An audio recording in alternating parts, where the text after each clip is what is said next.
ಕೆಲವೊಂದು ಸರಿ ಬೇಜಾರಾದಾಗ ಹೆಣ್ಮಕ್ಳು ಶಾಪಿಂಗ್ ಹೋಗಿ ಅದು ಇದು ಅಂತ ಟೈಮ್ನ ಸ್ಪೆಂಡ್ ಮಾಡಿ ಅಲ್ಲಿ ಅವ್ರ ಬೇಜಾರನ್ನ ಕಳ್ಕೊತಾರೆ. ಆದರೆ ನನಗೆ ಬೇಜಾರಾದಾಗ ಫ್ಯಾಮಿಲಿ ಜೊತೆ ಟೈಮ್ ಸ್ಪೆಂಡ್ ಮಾಡೋದು ತುಂಬಾ ಇಷ್ಟ. ಹಾಗಾಗಿ ಅವಾಗವಾಗ ನಾವು ಫ್ಯಾಮಿಲಿ ಸೇರಿದಾಗ ಈ ಥರ ಅಡುಗೆ ಎಲ್ಲ ಮಾಡ್ಕೊಂಡು ತಿನ್ನೋದ್ರಲ್ಲಿ ತುಂಬಾ ಮಜಾ ಇರುತ್ತೆ ಅಂತಲೇ ಹೇಳ್ಬೋದು. ನಾನು ಇಲ್ಲಿ ಇವತ್ತು ದಮ್ ಬಿರಿಯಾನಿನ ಮಾಡ್ತಾಯಿದ್ದೀನಿ. ಹೈದ್ರಾಬಾದಿ ದಮ್ ಬಿರಿಯಾನಿ. ಮಕ್ಕಳೆಲ್ಲ ಇದ್ದರು ಅಂತ ಹೇಳಿಬಿಟ್ಟು ಇಲ್ಲಿ ಹೈದ್ರಾಬಾದಿ ದಮ್ ಬಿರಿಯಾನಿ ಮಾಡೋಣ ಅಂತ ಹೇಳಿ ನಾನು ನಮ್ಮ ಅತ್ತಿಗೆ ಇಬ್ಬರು ಸೇರಿ ಮಾಡ್ತಾಯಿದ್ವಿ. ನಾನಿಲ್ಲಿ ಹೈದ್ರಾಬಾದಿ ದಮ್ ಬಿರಿಯಾನಿ ಮಾಡೋಕ್ಕೆ ನೀರನ್ನ ಕಾಯಕ್ಕಿಟ್ಕೊಂಡು ಎಲ್ಲ ಮಸಾಲ ಐಟಮ್ನ ಹಾಕಿ ನೀರನ್ನ ಕುದಿಸ್ಕೊಂಡಿದ್ದೆ. ಇದಕ್ಕೆ ನಾನು ಬಾಸ್ಮತಿ ರೈಸ್ನ ಹಾಕ್ಕೊಂಡು ಸ್ವಲ್ಪ ಬಾಯ್ಲ್ನ ಮಾಡ್ಕೋಬೇಕು. ಆ ಅಕ್ಕಿನ ನೀಟಾಗಿ ಬಾಯ್ಲ್ ಮಾಡಿಕೊಂಡು ಅದನ್ನು ಒಂದು ಕಡೆ ಸೋರಕ್ಕೆ ಇಟ್ಕೊಂಡೆ.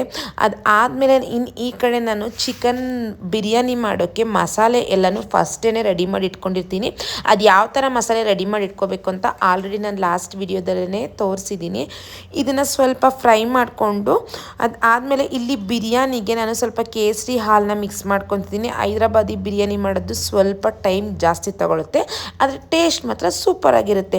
ಇಲ್ಲಿ ಒಂದು ಪ್ಯಾನ್ನ ಇಟ್ಕೊಂಡು ಸ್ವಲ್ಪ ತುಪ್ಪನ ಹಾಕ್ಕೊಂಡು ಏನು ಬೇಯಿಸಿದ್ವಿ ಆ ಚಿಕನ್ ಹಾಕ್ಕೊಂಡು ಅದ್ರ ಮೇಲೆ ಬೇಯಿಸಿರೋ ರೈಸ್ನ, ಇದು ಅರ್ಧಂಬರ್ಧ ಬೆಂದಿರಬೇಕು, ರೈಸ್ ಫುಲ್ ಬೇಯಿಸ್ಕೋಬಾರ್ದು ನಾವು. ಆ ರೈಸ್ನ ಹಾಕ್ಕೊಂಡು ಅದ್ರ ಮೇಲೆ ಕರ್ದಿರೋ ಈರುಳ್ಳಿ ಹಾಕ್ಬಿಟ್ಟು ಕೇಸರಿ ಹಾಲನ್ನ ಮಿಕ್ಸ್ ಮಾಡಿ ಸ್ವಲ್ಪ ಗೋಡಂಬಿನ ಹಾಕಬೇಕು.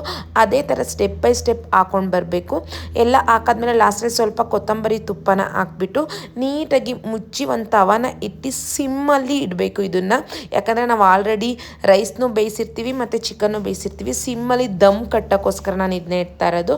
ಅದಾದಮೇಲೆ ಇನ್ನು ನಮ್ಮ ಚಾರ್ಲೂ ಸಹ ಘಮ ಘಮ ಘಮ ಅಂತಿತ್ತಲ್ಲ ಅಂತ ಬಂದ್ಬಿಟ್ಟು ಅದನ್ನು ಕೂಡ ನೋಡ್ತಾ ಇತ್ತು, ಏನು ಮಾಡ್ತಿದ್ದಾರೆ ಸ್ಪೆಷಲ್ಲು ಅಂತ ಹೇಳ್ಬಿಟ್ಟು.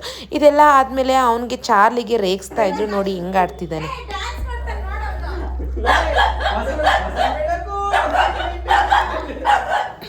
ಅಷ್ಟರಲ್ಲಿ ಇನ್ನು ಬಿರಿಯಾನಿ ಕೂಡ ರೆಡಿಯಾಗಿತ್ತು. ಎಲ್ಲರೂ ಕೂಡ ಬಿರಿಯಾನಿ ತಿನ್ನೋಕ್ಕೆ ಕಾಯ್ತಾ ನಿಂತಿದ್ರು. ನಿಜವಾಗ್ಲೂ ಬಿರಿಯಾನಿ ಟೇಸ್ಟ್ ಮಾತ್ರ ಸೂಪರಾಗಿತ್ತು. ಇನ್ನು ಅದ್ರ ಜೊತೆಗೆ ಸ್ವಲ್ಪ ಫಿಶ್ ಫ್ರೈನೂ ಕೂಡ ಮಾಡ್ಕೊಂಡಿದ್ವಿ. ಚಿಕನ್ ಫ್ರೈ, ಫಿಶ್ ಫ್ರೈ ಮತ್ತು ಹೈದ್ರಾಬಾದಿ ಬಿರಿಯಾನಿ ಮಾತ್ರ ಅಲ್ಟಿಮೇಟ್ ಆಗಿತ್ತು. ಇದು ಮಾಡೋ ಪ್ರೊಸೀಜರ್ ಸ್ವಲ್ಪ ಲಾಂಗ್ ಇದೆ, ಅದರ ಟೇಸ್ಟ್ ಮಾತ್ರ ಸೂಪರಾಗಿರುತ್ತೆ. ನೀವು ಕೂಡ ಒಂದ್ಸರಿ ಟ್ರೈ ಮಾಡಿ ಹೇಗಿತ್ತು ಟೇಸ್ಟ್ ಅಂತ ನಮ್ಮ ಕಮೆಂಟ್ ಬಾಕ್ಸಲ್ಲಿ ಕಮೆಂಟ್ ಹಾಕೋದನ್ನ ಮರಿಬೇಡಿ. ಇದು ನನ್ನ ವ್ಲಾಗ್ ಆಗಿತ್ತು. ಇನ್ನೊಂದು ವ್ಲಾಗ್ ಜೊತೆ ಸಿಗ್ತೀನಿ. See you soon.